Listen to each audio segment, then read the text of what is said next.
Ya yaradan kadir, kudretli cebbar, armanına koymakul yadır celalım.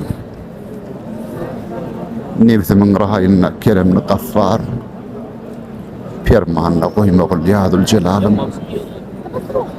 Tenim dertli kılma, ödümlü kallat.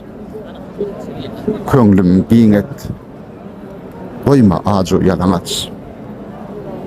Zalima duş etme, namarda mete et. Gam menne koyma kul yadır celalım.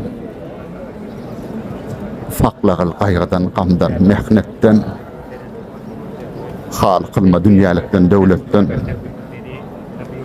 Namud etme şefaqattan, rahmetten. Dermenne koyma kul yadır celalım. Ey ya kadir, senden kudretli kim var? Keremin güçlüdür, günahım bisyar. Bir zalim kolunda eylep giriftar.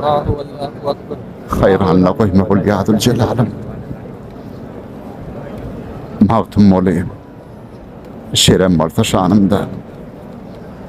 Hayra dönür, armağan koyma canımda. Oğul ahir, dost düşmanın yanında. Şermenle koyma kul yadır celalım.